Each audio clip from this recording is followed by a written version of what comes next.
imitating the wrap-up on the Butcher Benton package. I'm Lieutenant Dick Chasen.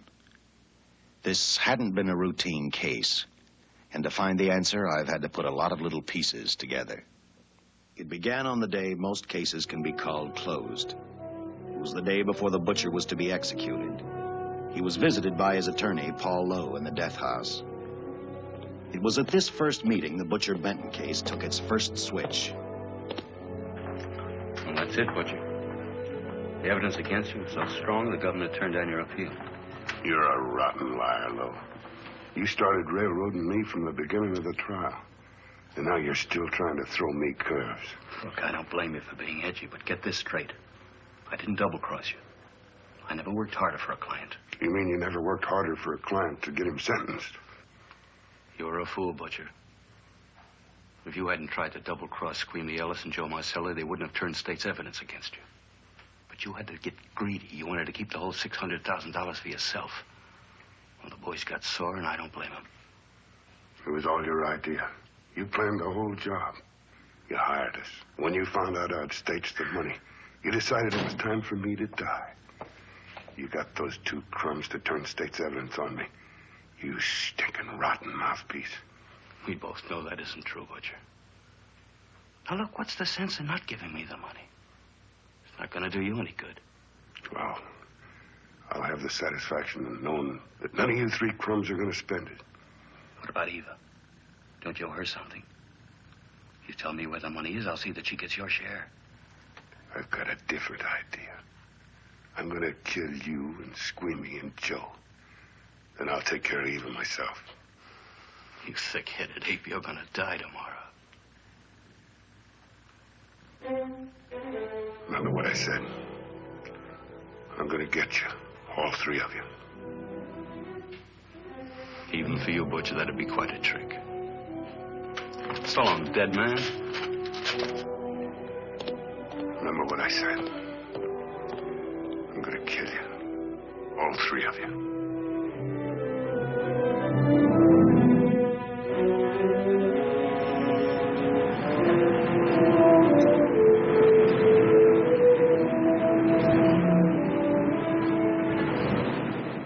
Back in Los Angeles, two men sat in a barroom listening to a newscaster tell his headline story. He played up big the butcher's threat to kill Paul Lowe, Squeamy Ellis, and Joe Marcelli for their having turned state's evidence against him. Squeamy Ellis didn't seem happy over the butcher's threat. Neither did Joe Marcelli. But they had figured, once a dead man, always a dead man. But this was one time everyone was in for a surprise, including the entire police department.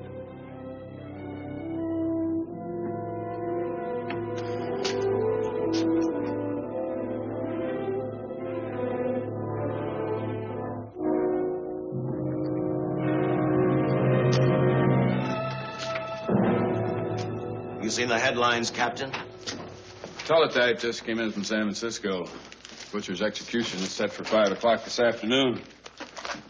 And like the newspapers say, he still refuses to talk about that stolen money. Well, I still have hopes of coming up with something. That's what I dropped by for, Dick. With Butcher's execution, the department's marking it case closed. That means you'll be reassigned. I spent a whole year trying to break this case. As far as I'm concerned, Butcher's death is just the beginning. Of course, I can't prove it, but I think that Paul Lowe was the top man. And even though I have to keep working on it while off duty, I'm going to get Lowe, Squeamy Ellis, and Joe Marcelli. Okay, Lieutenant. Officially, I've taken you off of the case. Unofficially, I wish you luck. Do me a favor. Keep me posted. Will do. Thanks, John. I headed for Eva Martin. She worked in a local burlesque house. I'm a cop, and my job is to ask questions and get answers. So I decided I might as well start again with her.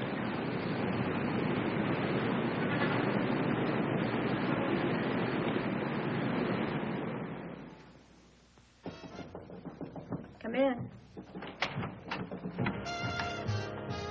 Oh. What do you want? I'd like to talk to you. Talk? You're a cop, aren't you? That's a good question.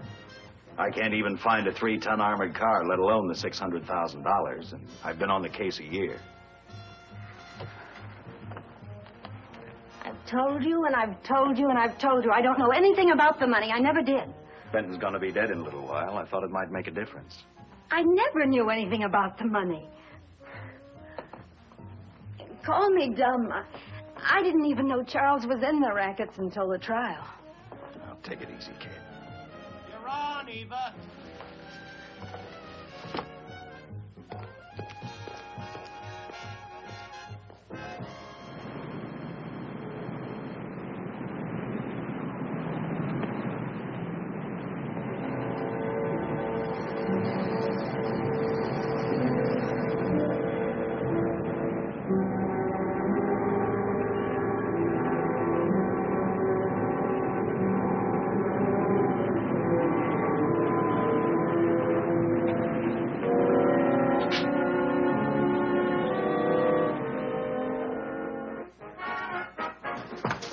Honey, here's your wrap.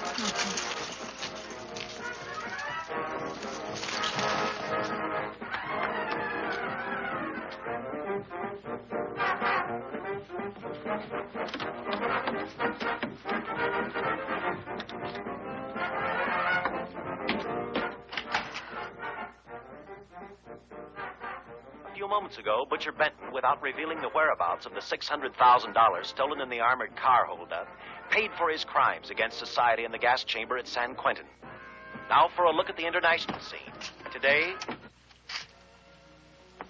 Come on, baby.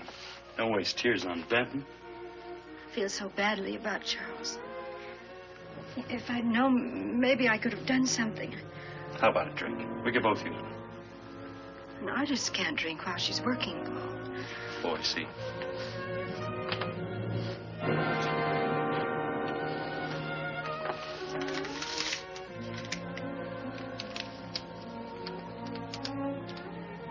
What's that? Well, now what's the matter? It's a message from Charles. He told me to open it if he died. Finale, Eva. All right. How about a steak after the show? No, thanks. Not tonight, Paul.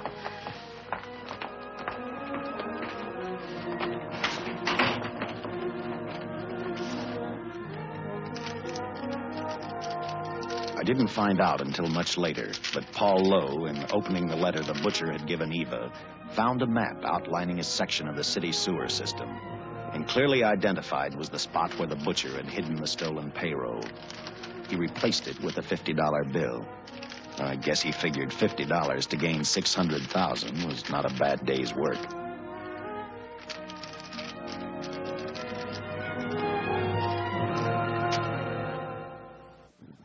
And a few hundred miles away in San Francisco, the case took another switch, which turned the next 72 hours into one long, hideous nightmare. Dr. Bradshaw, a distinguished biochemist, was making preparations for a final experiment which he hoped would lead the way to a cure for cancer. He'd been successful with laboratory animals. The last step called for a human body. And Dr. Bradshaw's assistant quickly made a deal with a local mortuary and returned to the laboratory with the dead body of Butcher Benton.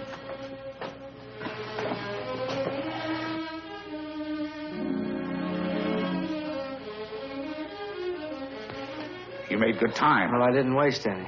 Any trouble?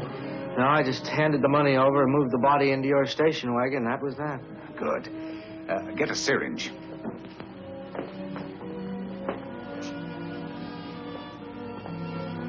He's in good shape. Well, I hope so. We'll get other blood samples later. We'll run this one through fast. Right. Now wheel him into the machine and then raise him. Right.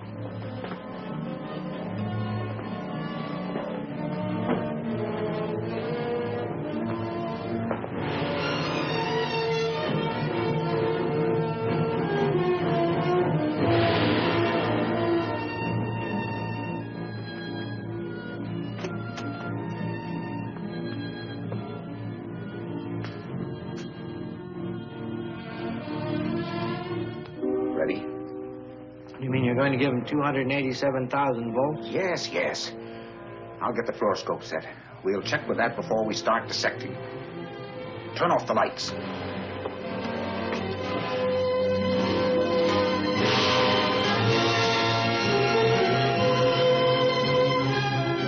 There you are, old boy. If you respond properly and my theory is sound, you'll be more famous dead than alive. Throw the switch.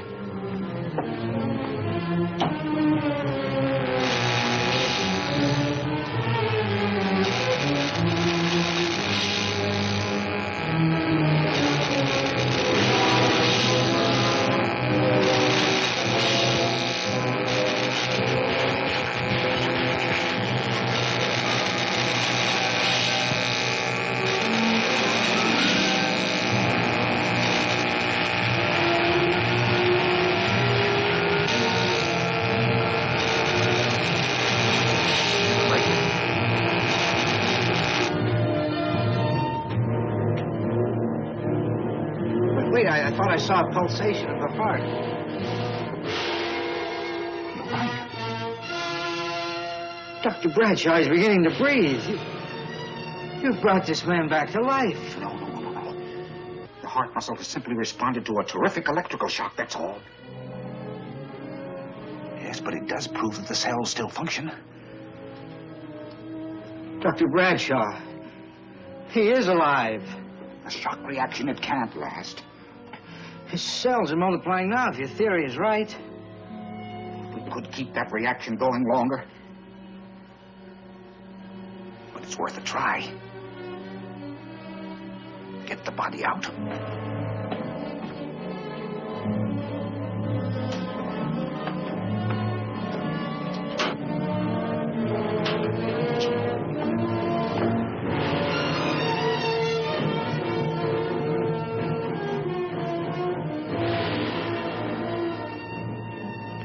Get some adrenaline from the supply room. Some amyl nitrite, too.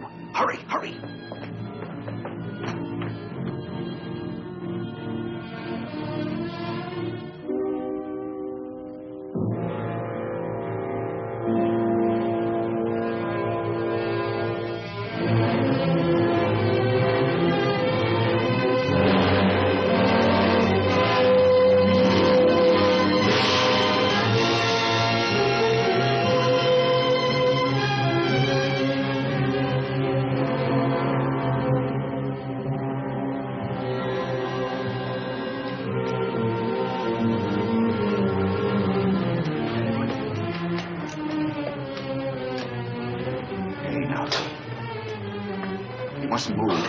Your heart can't stand the strain. Now, you must lie still. Please. Easy now. Easy. You must lie. Easy, please.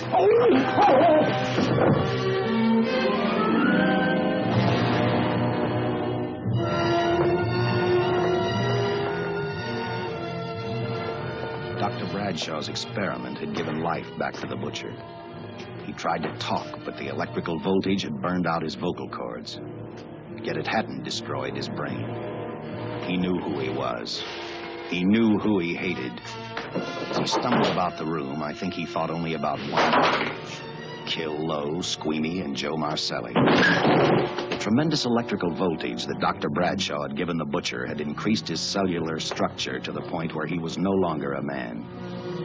Dr. Bradshaw's experiment had created a vicious, brutal animal with an almost inconceivable amount of strength.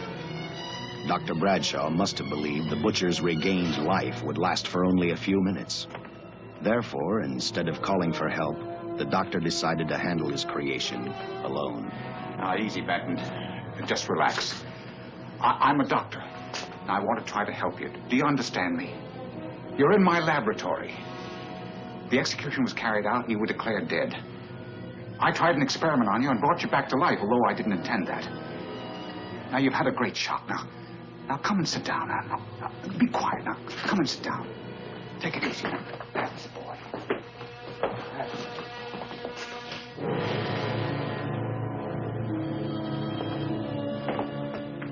Careful. His reactions are violent.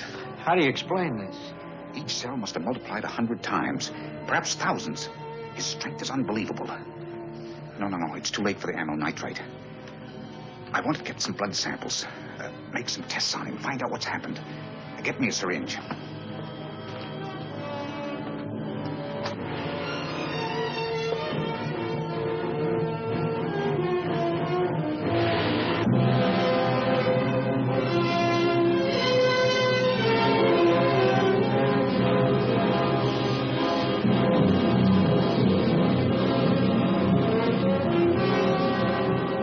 Why won't the needle penetrate the skin?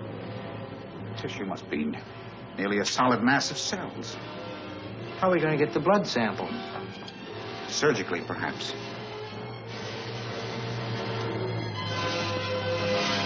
Now, you take it easy.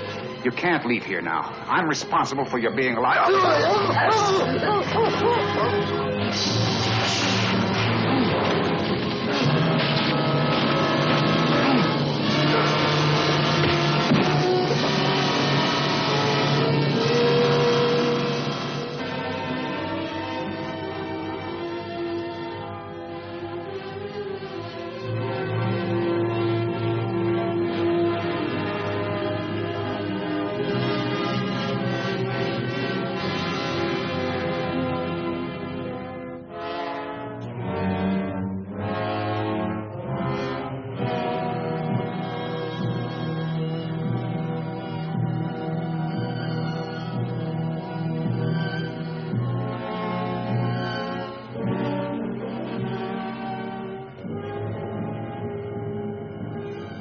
Towards the end of this case, Captain Lauder and I found out the doctor and his assistant had been murdered. But I'm getting ahead of my story.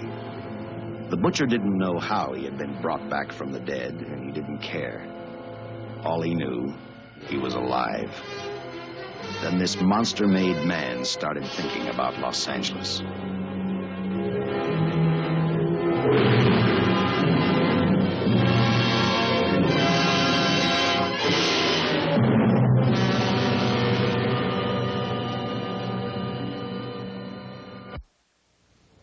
On that very night back in Los Angeles, I decided to stop playing detective for a little while.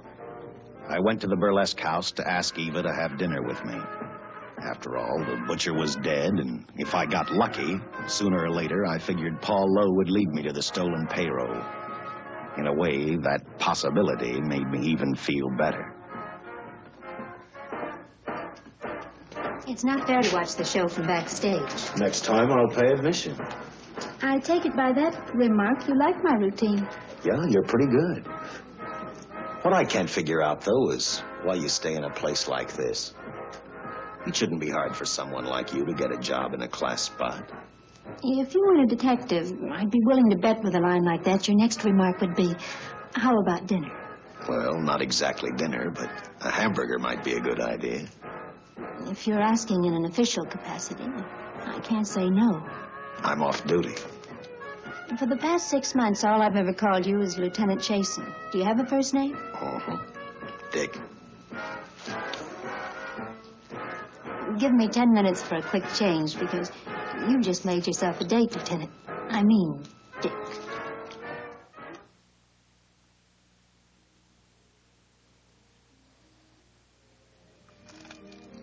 You know something, Dick? I haven't had hamburger in the front seat of an automobile with a guy in a lot of years. Well, from now on, we'll do it more often. It's funny. I always figured a policeman wasn't really a human being. I mean, unless he was arresting someone or trying to solve a case, he was unhappy. Shows you how wrong you are. In fact, everyone on the force gets fed up occasionally with the job they do. Maybe we're more human than anyone else. We see so much trouble, we get to hate the word. But as long as the world's filled with people, there'll have to be men who enforce the laws. What made you join the department? Now who's making with the questions? No, honest, I'd like to know. Well, it's really a very short story. When I got out of the Air Corps, I knocked around for a while. Well, I went to work for an oil company. And one day, I went back to college on the GI Bill. just before graduation, I noticed all about the police department exams. Seemed a pretty good thing to do with your life, so I took the exams, passed, then went on from there. If I ask one more question, will you give me a straight answer? Try me. Am I still part of the Charles Benton investigation? I mean, right now. I don't think so. As far as the department's concerned, when Benton was executed, the case was marked closed. But inside of me, that's not good enough. I don't follow you. Well, the $600,000 is still missing. And a fast-talking underworld lawyer like Paul Lowe is walking around a free man. Someday, no matter how long it takes, I'll get him and the money. Until I do, the Benton case for me is not closed. I give you my word, Dick. Charles Benton never told me anything about the money. Oh, I've been sure of that for a long time. But how did you ever get mixed up with anyone like the butcher? His trouble ever started just happened. I had a roommate who used to date Benton all the time. One day she packed and left for Chicago. Benton carried a torch for her, and he used my shoulder to cry on. First thing I knew, we were having dinner together, and a few weeks later, I was labeled by the police as this #1 suspect and Benton's girl. But it was never like that. I made only one mistake. I felt sorry for him. You mean, until he was arrested for the robbery and the killing, you had no idea how he earned a living? I know this is going to sound crazy, but I only went out with Benton a couple of times. And all we ever talked about was Madge, my old roommate. The last time I saw him, he tried to get too friendly, and that's when I told him he had the wrong girl. But like I said, I'd already made my mistake. What about the burlesque house? How do you two fit together? You sound like a lot of other people. I left a small town a couple of years ago because I won a beauty contest, and the first prize was a screen test. Da, da, da, da, da. After which, nothing happened? That's right. Only, it was pretty rough. And then one day I read an ad about girls wanted for a burlesque show. I auditioned and I got the job. You know something? It's like any other job. If you're looking for trouble, you can find it even in a schoolroom. Well, when the screen test didn't work out, though, why didn't you go on home? Well, first you have to have a home to go back to. My folks are dead, so Los Angeles was as good as any place else. I don't know about you, but I do 8 shows a day, and at this hour I'm bushed. I know what you mean. Mind if I drive you home? No. And I'll tell you something else. I haven't minded anything about tonight. Not even the hamburger. I kept playing tag with Lowe. He made 4 telephone calls. 3 of them didn't interest me, but one did. The one to Joe Marcelli. I watched Joe head for his meeting with Lowe, and for some unknown reason, I began to get the feeling that this case was finally about to explode in my favor. You see what I mean? Well, look at that, will you? I see him stagger on 2 legs, but he's doing it on 4. Shut up, you flea bag. Well, look who's calling names. At least I ain't a squealer, a stoolie. I warned you before. All right, Harry, that's enough. I'll take care of him. I want to talk to him. Okay, Mr. Lowe. But any future business you've got with this psycho, take care of it upstairs in your office. He keeps showing around here, sooner or later he's going to get slugged, cripple or no cripple. All right, shut up, Joe. Sit down.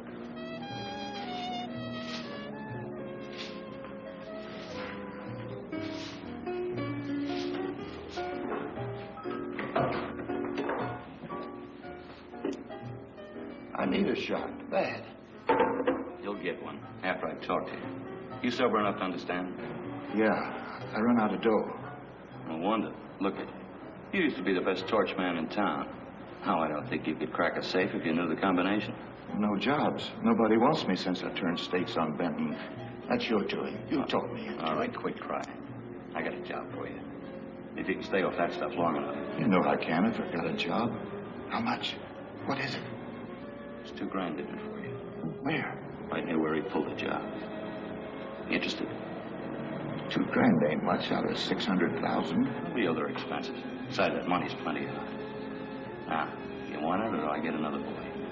I'll do it. How soon do you want me to go to work? Set it up for tomorrow night. Call me before noon. I'm going to the races. 1. And that's all. The job's over.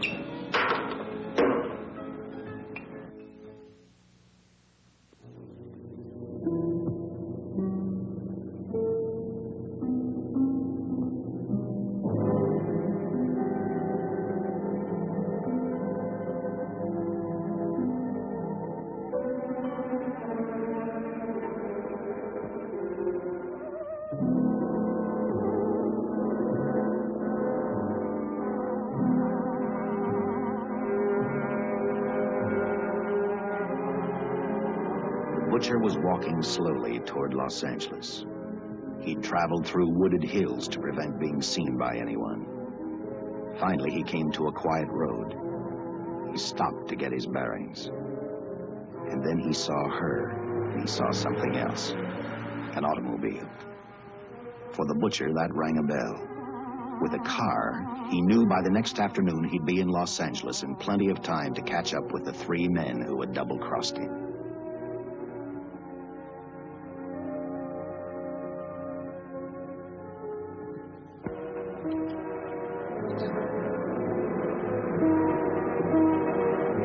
See, you're a real gentleman to be helping strangers in distress. I hope you don't mind me using the babe here as bait. Quite a dish, isn't she? But that's what she gets paid for. Bait, that is. Yes, sir. She's a real shaker artist in my outfit. Carnival man myself. Just call me Connie. Yeah. Well, friend, we're in a little bit of difficulty here. Got a flat tire, brand new car, no tools in the back. Why, some of these dealers make my carnival grifters look like babes in the woods.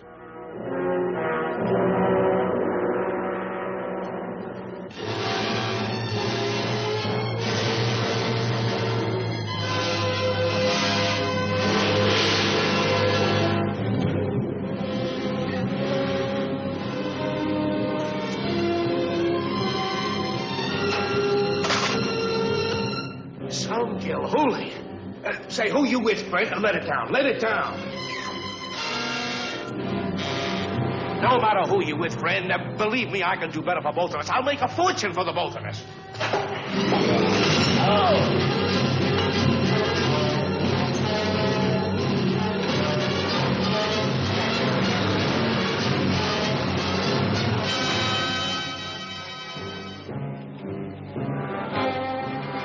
An hour later, the San Francisco Police Department sent out an APB. Squads were sent to various parts of the countryside.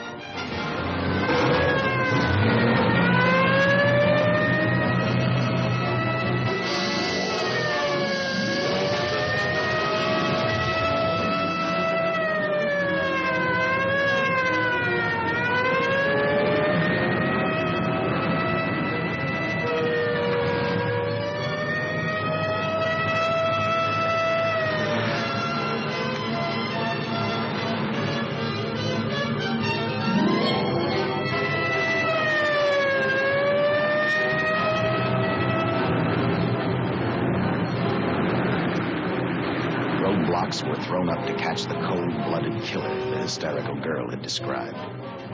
Each squad kept reporting back to Central Headquarters, and each of their stories was the same. So far, none of them had spotted the car the killer was driving. Orders were given to shoot to kill, because from the girls' further accounts, they realized they were dealing with a maniac.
I trust that this information will answer all of your questions. If I can be of any further service, let me know.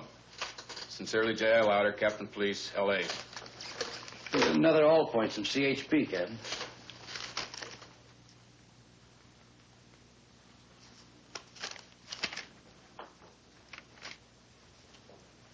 These reports sound like they come from a bunch of loonies. You sure do. There it is. Sergeant. Yeah. I want Lieutenant Chasen to look these over as soon as he comes in. All right, Captain. The next morning, I read the stories of the brutal murder of the 2 police officers. I also read the witness's statement about the bullets having no effect upon the killer.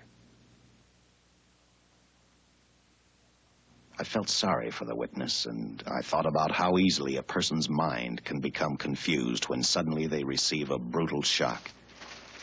I didn't believe a man existed who could not be stopped by a slug from a .45. Good morning, Captain. You and the rest of the force are going on 24-hour duty. Seen the headlines? You mean this guy that's running amok up north? Yeah, the latest report, he's killed 2 police officers. Made a getaway in a green coupe heading south. I've got a hunch this killer's going to be our baby. He could be in town right now. Yeah. You better get started, Lieutenant. Okay. Any new leads on that hold-up money? I think the girl can probably be counted out. If any of the others are wise, they're keeping mighty quiet. Let it ride for now. The whole force is going to be on the spot until we catch this killer. Newspapers will have a field day.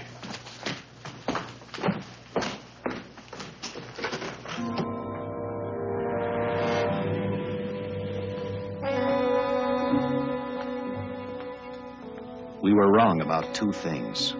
The killer was already in our city, and we didn't know he was Butcher Benton. He headed straight for Eva Martin. He went to her dressing room to get back the map he had left in the envelope with her. He wanted first to check his money, then catch up with Lowe and the others.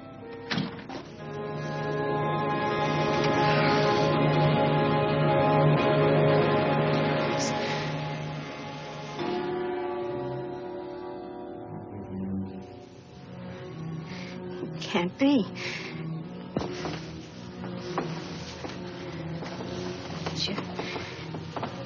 You do look like him. Only different somehow.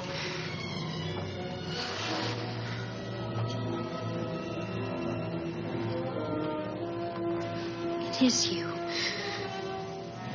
Why didn't somebody tell me? What's happened, Charles? Those look like bullet holes. Are they?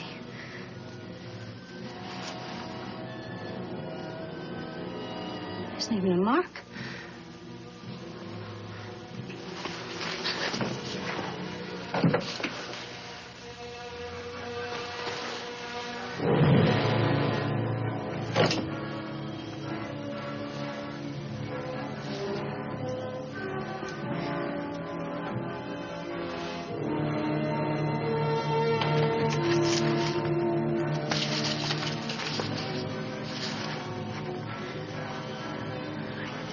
I opened it like you told me. I found the $50. I didn't know why you left him. Paul didn't know why he was here.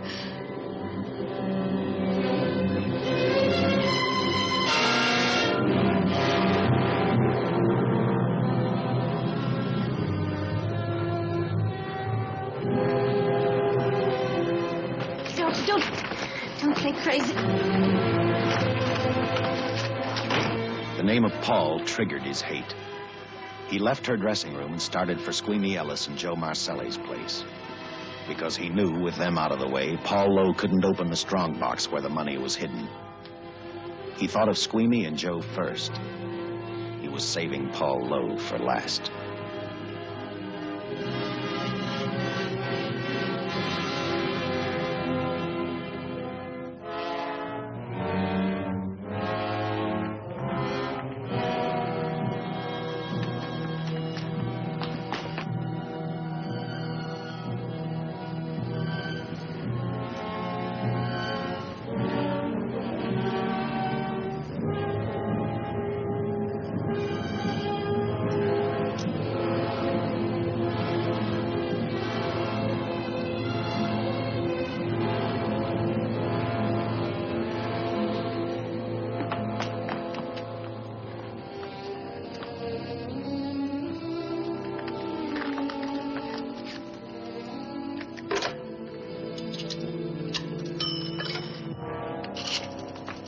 Hey, Eva, can I borrow your eyebrow pencil?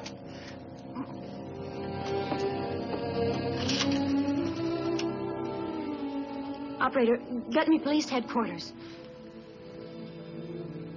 Lieutenant Chasen, please.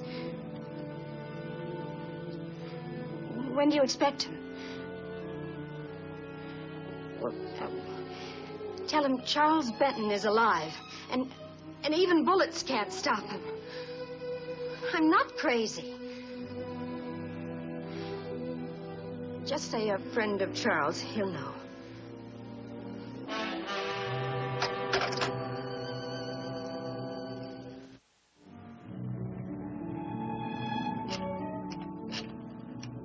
After leaving a message for me, Eva telephoned Squeamy Ellis.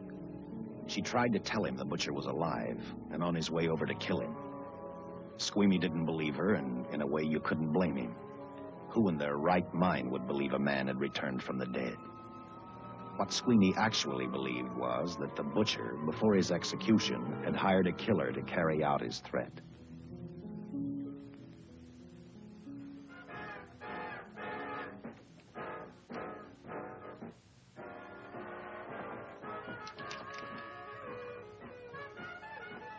You sick? What? You don't look so good to me. 10 minutes, Eva. All right. Say, Eva, I could take over the matinee trick for you. What? It's easy. Look, Eva, I can do it. Scub-up-to-do-do-do. Oh, Francine, I just thought of something. Yeah? Eva agreed to let Francine do the show. She hoped she'd be able to interrupt the butcher before he arrived at Squeamy's hotel. Or, failing that, at least be able to warn him to stay out of sight. You wanted me, Captain? Yeah, I just had a rundown on those fingerprints, the stolen car up north. We got nothing on the driver who was killed or the woman with him. Take a good look at these. There's something funny about these. Yeah. The boys in the lab can't figure it out either. Those are the killers. They were found on the steering wheel. Looked like they'd been stamped in with a steel die. They sure do. These are Butcher Benton's. What? Well, they look the same to me. How do the lab boys explain that? They don't. Their best guess is a twin brother. An identical twin could have the same pattern of whorls with only slight variations. Ever hear of the butcher having a twin brother? No. Even if he did, it wouldn't explain these freak prints. You didn't pick up your message, Lieutenant. Some wacky dame calls you. And she says Charles Benton is alive. Then bullets won't stop him. If we buy the twin theory... Who was she? Where'd she see him? Well, she wouldn't leave her name. Sounded kind of hysterical to me. Said she was a friend of the butcher's. Eva Martin. Get over at the Follies and see what that girl knows. Yeah. Some guys have all the luck. I never drew an assignment to the Follies.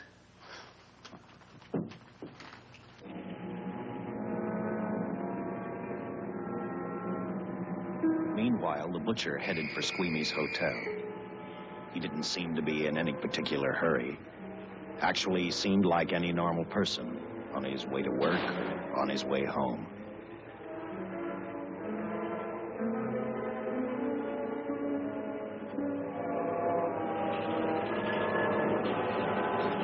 He rode up Angel's Flight, arrived at the top, scanned the hotel building, and then noticed the only exit from Squeamy's apartment, a fire escape.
Butcher was figuring his next step.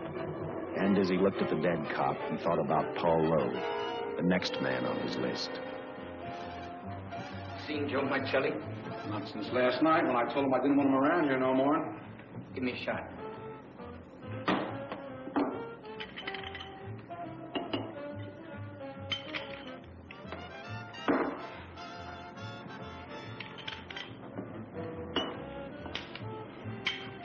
Look, I need help.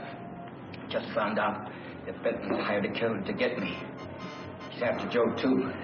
Well, then drink up and get out. I don't want no trouble around my place. You're a real pal. Drink up and get out, I said.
Operator, get me the police.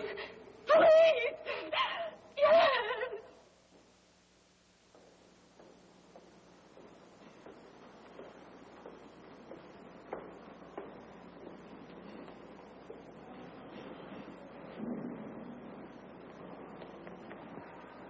What's happened? A guy named Squeamy got thrown from the 5th floor. He's dead on a mackerel. Customer of mine. You mean Squeamy Ellis? Yeah, that's it. Just Squeamy. No one else was killed. Ain't one enough?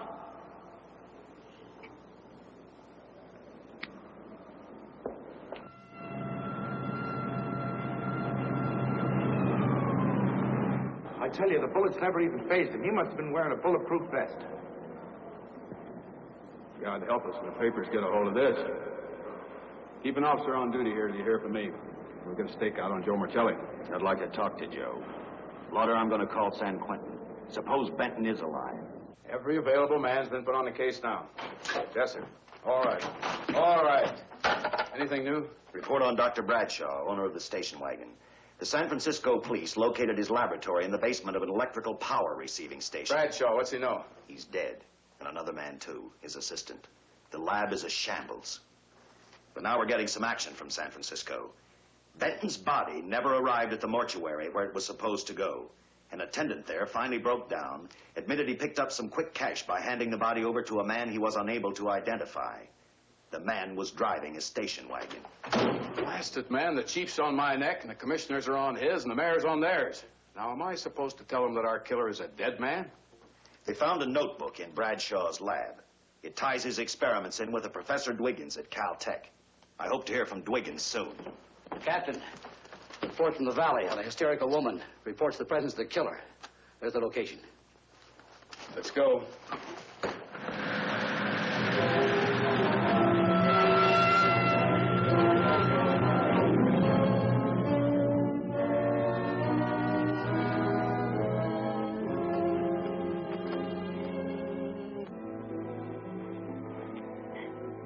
You and your boyfriend had a little fight, and he got out of the car to take a walk.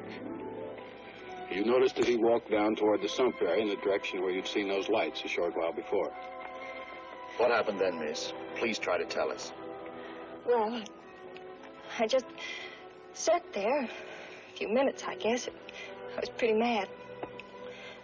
Then there was a loud crash, like heavy metal, sort of, from down here.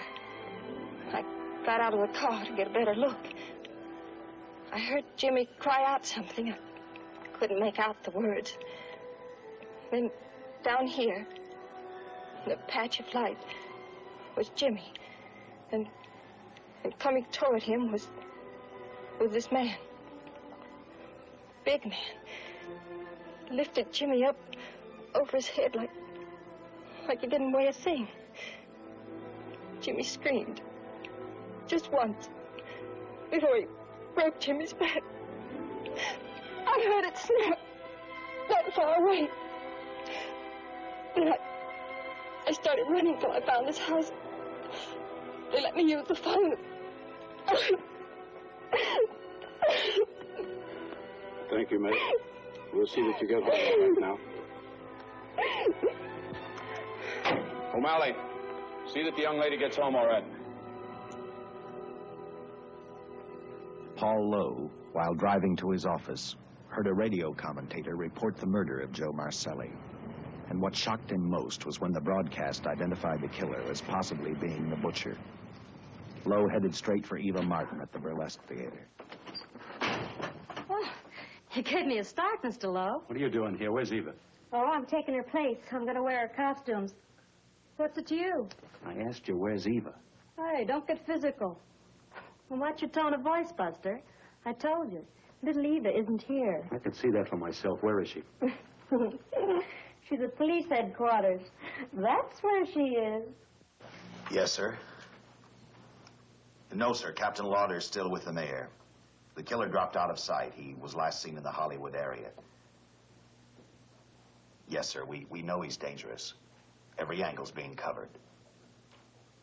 Yes, sir. I'll tell him.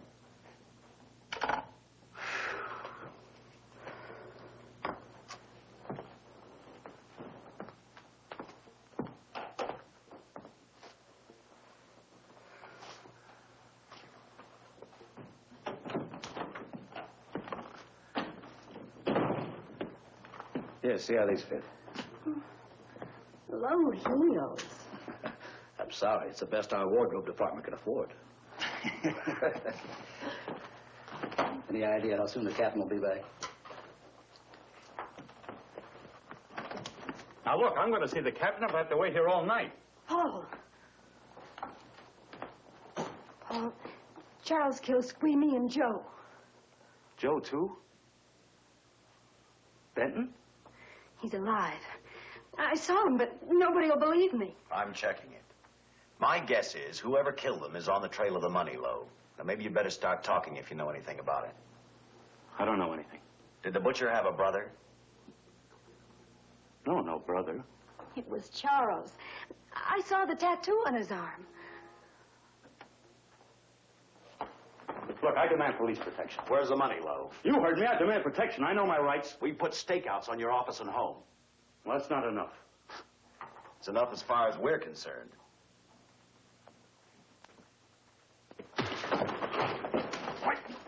Now you gonna book me, Sergeant? Then throw away the key.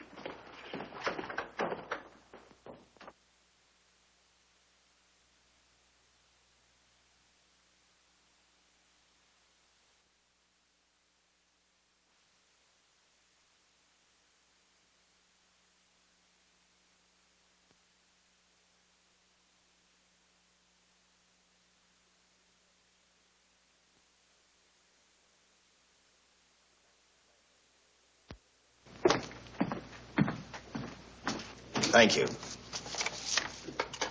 Come up with anything yet, Dick? Oh, we've checked every hotel, motel, and rooming house in town. We've run a cross-check on every hangout Butcher ever used. Net results, blank. This is incredible. We not only discover a dead man turned killer, but it's beginning to look like he plays ghost, too. He's somewhere in this city, and if we have to take it apart brick by brick, we've got to get him. I may be way off, but I think Paul Lowe could tell us a lot. Maybe. But it's a cinch he's not going to. Well, suppose he had no alternative. You better grab some coffee. Your mind's beginning to play tricks on you. No, now, wait a minute. When Lowe came to us for police protection, it was because he was scared stiff the Butcher would add him to the list of Squeamy Ellis and Joe Marcelli. Go on. It figures, too. When he slugged the sergeant, he knew we'd book him right away. Oh, this Lowe's a pretty cute character. But we can play the same game. You mean we'll threaten to release him? Well, not exactly. You tell him you realize that he was excited, that throwing the punch was accidental. Tell him we're not going to make a charge, that he's completely released. Lieutenant, you know we can't do that. Lowell made his first mistake when he hit the sergeant, and that'll get him a year. As far as the department's concerned, at least it's a small victory. If my hunch is right, Lowe won't want to be on the streets with the Butcher looking for him. And he may talk, and talk a lot. Enough maybe for us to get rid of him permanently. Even lead us to the Butcher. If he's frightened enough, that might work. But if it doesn't... No, Dick, I'm not going to release him. I want him out of my way so bad I can taste it, but not bad enough to be responsible for getting him killed. The good thing about that, Captain, is the fact we know it, but Lowe doesn't. Let's give it a try. All right, Lowe. Come on out. I think you'll find everything in there. You're free to go, Mr. Lowell. Wait a minute. Who do you think you're kidding? You arrested me for assaulting an officer. Court, I'll plead guilty. With luck, I might get off with 6 months. For a lawyer, you're forgetting a very important point. If no charge is made, there's no trial. It was a tough day for everyone. We figured your nerves were on edge, and when you threw the punch, you didn't know what you were doing. I've squared everything with the sergeant. It's all over, all forgotten. Yeah? Why'd you bring a stenographer? Simply because I wanted a record of our conversation at the time of your release. Okay, Lowell, let's go. Oh, wait a minute. Once out on those streets and I'm a dead man. You let me go, you'll be responsible for murder. Oh, come off it, Lowe. You're imagining things. You know the Butcher threatened to kill me. You set me free, he'll do it. Well, that's just a risk we'll have to take. But the way I look at it, Mr. Lowell, you'll be okay. Look, Captain, I'll make a deal with you. You keep me here, and I'll tell you how to recover the money. Maybe even catch the Butcher. No deals, Lowell. You'd probably tell us anything just to stall for time. Come on, let's get out of here. Now, wait a minute. All right. I'll tell you the truth. Start taking this down. I, Paul Lowe, hired Butcher Benton, Squeamy Ellis, and Joe Marcelli to pull off the armored car holdup. And then Lowe continued with his confession. He told us about finding the map. He showed us the exact location of where the Butcher had hidden the stolen payroll. And he gave us a most important answer. The explanation as to how the Butcher was able to elude detection. His means of escape was the sewer system beneath our city.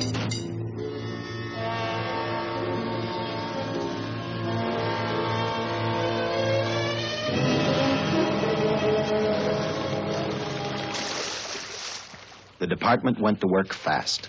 Every police squad in the city was detailed to cover a specific area. Every entrance and exit to the Los Angeles city sewer system of 700 miles was covered. Captain Lauder and I, along with several other squads, headed for the entrance where, according to the map, Butcher had hidden the money. Our job was to stop him, and that made me think of one specific question. When we found him, could this monster be stopped? I, for one, wasn't sure.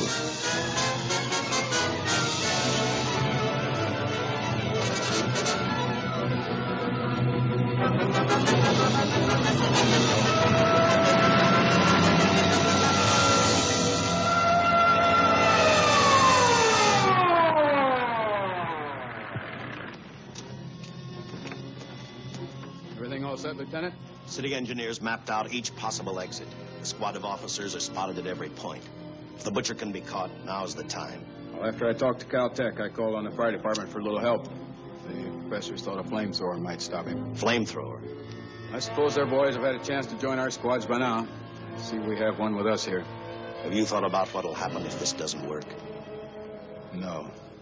I've been praying too hard that it will work.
This is where we split up.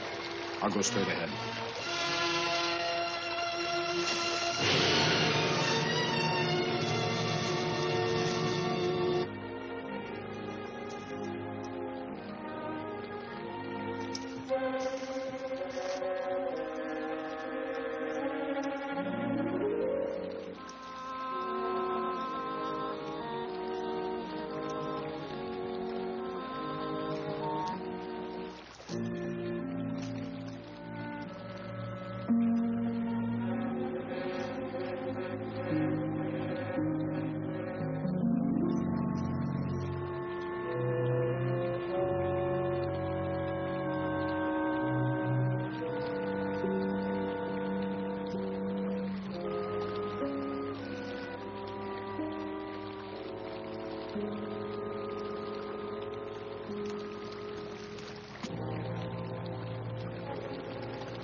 If this map's right, we're off our course. We'll have to backtrack.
Let him have it.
And the tremendous shock of electricity that brought the butcher back to life destroyed him.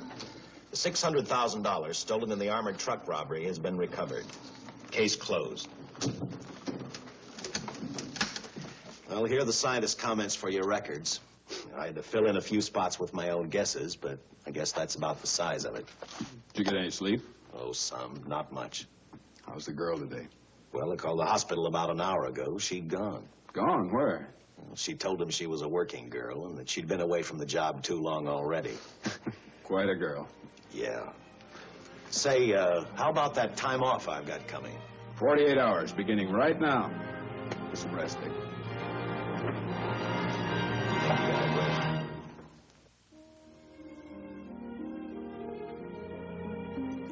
know something, Dick?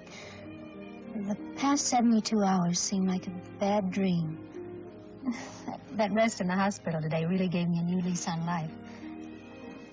Now that it's over, I can't believe it actually happened.